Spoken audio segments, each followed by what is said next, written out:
Hey, Keegan, can you hear me? Yep. How you doing? I'm doing great, man. How are you? Good. That's good to hear, man. Hi, Christina. How are you? Good. How are you?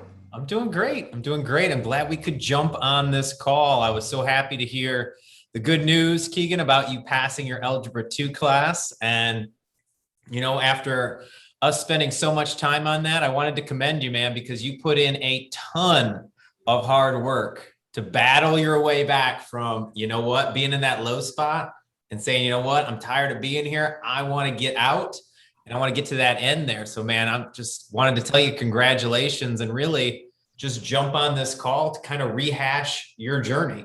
Because I think it's truly inspiring, not just to you, but to a lot of people out there that might be in the same exact spot. And I know a lot of students, Keegan, they might think, oh man, like I'm too far out. I can't make up this ground. But man, you did it. You came in, you put the hard work in, and you learned from your mistakes and you pushed through, man. So congratulations on that. Super proud of you for Thank able to you. do that. So awesome, man. Well, I was hoping that maybe you could kind of take us back, before we even started up working together and fill us in. Where were you sitting at with math for Algebra 2? Where were you sitting at with math even before Algebra 2? What was going on at that point? Everything before Algebra 2 was pretty good. I Mm-hmm. I was always on top of everything. But then you got to Algebra 2 and the first like quarter or so was online. So it was like, all right, whatever. It was not that hard. And then we got back in class and it was like, Mm-hmm. no, I just can't. He was going so fast. It was just too difficult. So I was Yeah. at about, was that like an F, 50%? Yeah. Yeah, it was like 50%. And then I started with you and it just started going up and up and up and up. And finally I got the third quarter up, right? Was it third quarter? Was it fourth quarter? Yeah. Because I told you let me know at the end of third quarter if you need more. Yeah. So at third quarter, I got that 50% up to a passing grade. What was that at? Yeah, just barely passing. No, it was like oh yeah. It was just barely passing because then you said, you know what, I need more help. They were trying Mm-hmm. for him at school because they have a tutoring center at school and that just was. Uh-huh. So then I said, let me know if you need something more. So he did. He came and he's like, I need something more. I can't get it up. I can't get it any higher. Mm-hmm. That's when we reached out to you. Well, I'm really glad that you guys did because I know that a lot of the times, when you've been beaten down that much, Keegan, it's easy to just quit. It's easy to just throw your hands up and say like, I'm done. I'm gonna drop the course. But you actually ran towards the challenge instead of running away. And that shows some guts, man. That shows some courage. That shows some bravery to say, you know what? I'm making a stand right here. And I got to ask, man, when you were in that place, what were you feeling at that moment when you're like, man, it's going too fast? Like, what was that feeling? Was that a feeling of frustration or stress or what was going on? Frustration, stress. It was very overwhelming. Mm-hmm. I was focusing so much on that class that I wasn't focusing on any other classes. So I was scared those classes were going to go down. Yeah. Yeah. I know that I've heard other people kind of say, when something's not clicking, Keegan, I think we have the tendency as students to want to try even harder, right? It's like, oh, I'm just not trying hard enough. I got to put in more work and more time and more effort. And what happens then? It's like, I'm putting all this time in, but I'm not getting the right results. And sometimes we just need a new perspective. We need it explained in a different way that like it helps the dots connect, right? And I think that's where you were, where it was like, you know what, math has never been a problem until right now. And I bet you missed like a couple of those steps, right? And then by the time you got back in school, things just weren't making any more sense. So I'm really glad that you guys reached out. So tell me, Keegan, once we started working together, what do you think changed at that point? Well, we went back over everything that I didn't understand. Mm-hmm. And you went through it more in depth and kind of explained the simple parts too. Mm-hmm. My teacher didn't do. So I understood it from the base, like without adding any extra stuff, just the base thing. Yep.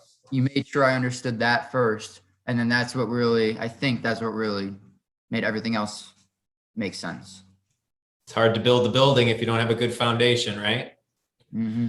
So, now that your mom's back, Christina, I know that we kind of jumped into what we did in the course, but what were you feeling like when you were watching him kind of through this battle? What was going on in your head? I mean, I was upset for him because you get his report card and he has all A's and he has a C Yeah. in algebra, and that tells you something like this. It's, obviously it's this one class. It's just really hard for him. Mm-hmm. See him go through and then get with you, and then every session it just seemed like his confidence grew and grew every session, and every time he had a quiz or a test, he had that kind of, I've got this, okay, I'm comfortable with this. We went over it again, I'm comfortable, which made me a lot more comfortable because I knew for him going in, he just felt a lot better, for the class. So Yeah, for sure. And yeah, I know talking to a lot of different parents over the years, it's one of those things that you want to try to help their confidence, because it's not just about math, right? Like lack of confidence, Keegan, like translates, like you said, to your other classes. You're kind of getting out of rhythm in other areas of your life, because it's like, well, if I'm not doing well here, maybe I'm not going to do well over here. And those thoughts start going through your head. Mm-hmm. And, that kind of leads right into my next question, Keegan. As we were working through the process, first thing I think I talked to you about was your mindset and starting to realize that you are good at math, right? You've been good at math this whole time. It's just this one little blip. And then we figured out your fundamentals, and then we just kept challenging you, right? What do you think? Was one of those things like more apparent to you when we were going through it as being like really important to you? Like what part of? Yeah, like the mindset, the fundamentals, challenging yourself to continue to grow, or maybe it's a combination of all three. Definitely fundamentals. Mm-hmm. Definitely the most important. Why do you say that? Because instead of adding everything together, we broke it down into separate parts of each skill of each mm-hmm. math. We broke it down into each part and made sure I know each part. And then we just put it together, and it just worked better than learning the whole thing all together. Yeah, I think it's interesting that a lot of people, Christina, they see math as a bunch of individual pieces, but in reality, it's kind of like a ladder, right? Right. You learn step one, it builds off of that into step 2, 3, 4. So yeah, if you have gaps in the line, well, people are up in Algebra 2 and they think they're having trouble with Algebra 2, but guys, most of the time, they're having trouble with arithmetic or basic algebra. And so it's not Algebra 2, it's not pre-calculus, it's not geometry. I think so many students have missed the gaps or missed those pieces early on. Mm-hmm. And what's happened? Well, we just move students along to the next class, and we say the same thing. Oh, you know what, Keegan? You're 80% proficient. I think you're fine. And that 20% that you didn't have in the next class, guess what? It turns into 30% and 40%. All of a sudden, you're like, I don't have any idea what's going on because we haven't allowed you the time to master those skills, right? And that's really what we did. I think with you, we said, okay, let's pump the brakes. We got to make sure that we understand these pieces, and then we can move on to the actual Algebra 2 course. So, now that you've conquered this barrier, does that kind of open up some, I guess, excitement moving forward if you had to take another math class to know, you know what, I got these basic building blocks in place and I can actually tackle this next thing? For sure. My confidence is definitely way up now.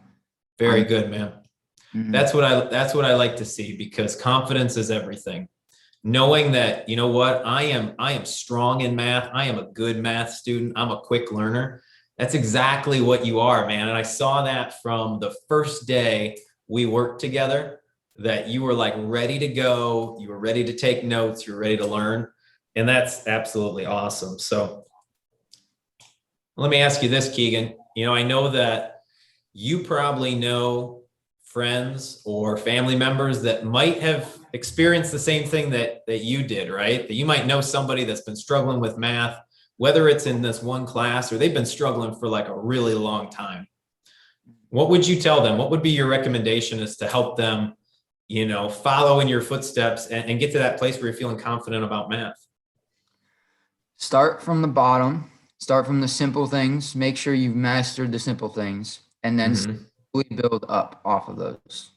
Yeah. You can't just go really fast because you'll miss one part and then the whole thing's screwed up. It's a house of cards, right? Pull one thing out or stop focusing on it or stop practicing. It starts falling apart pretty quick. I think the wheels can fall off the train pretty fast if we're not focused on it. So what do you think, Christina? What do you think would be your recommendation for folks that might be in a similar position? Yeah, I think the most important thing here is to make sure that the kids know that they can get help. They can get help. They can reach out. That you're never too far gone. And to get rid of that stigma of it's embarrassing that you have to get a tutor or you have to find someone to help you figure it out and restart from block one and build up. So I think it's important to get that out, especially for those kids. He's approaching college. He has one more year. And he's getting into college, and it's going to get only harder from here. So as long as, that was one of the things that we wanted to let him know, he never really needed extra help in school. He always did fine in school. So this was a learning block for him as well, that, you have a tough time and you get in a tough spot. There's nothing wrong with asking for help. And that's why we reached out to you, and thankfully we did. And I think he's learned now he can, if he needs help, he can come to us. He can ask us for help. And we'll, it's readily available. Yeah, I absolutely love that, because I think culture and society says, oh, you don't need anyone else. Like, you can make it on your own. Yep. And I know the one thing that I've learned running my business is that I don't have all the answers, and I don't know the most efficient way to run things. And you know what? Sometimes I need a mentor, and sometimes I need a team of people that are all going in the same direction to reach that goal. And so for students, I think that that's just like one of the secrets, right? That you have to come to understand. And Keegan, like your mom says, as you're going into your senior year, as you're going into college, you just have to realize, okay, I'm not doing this by myself. Like, I want to surround myself with a team of people that are going to help me, whether that's in schooling, in finances, in physical fitness, like whatever it is. We're not experts in everything, but we can seek those people out, and man, does it make life a whole lot easier and a whole lot simpler, because especially when you're learning something, you want to be able to have that freedom to ask a question. And I know, correct me if I'm wrong, Keegan, but did you feel comfortable in your class, like raising your hand and being like, hey, I don't get it? Or was that something that was kind of frowned upon, or he was moving too fast? At first, it felt a little weird asking, but after I started with you and you told me it's fine, like it's normal, and it felt fine. That's good. And I think that's the main mindset shift that we have to have. That, you know what, if it doesn't make sense, I don't want to just sit here and hide and run into the shadows. Man, I want to bring it into the light. I want people to know that it's not clicking for me, so that then either the teacher can help me, or my tutor can help me, or whoever. But you're not hiding it, right? Because the worst thing in the world is to just sit there and go, do you understand?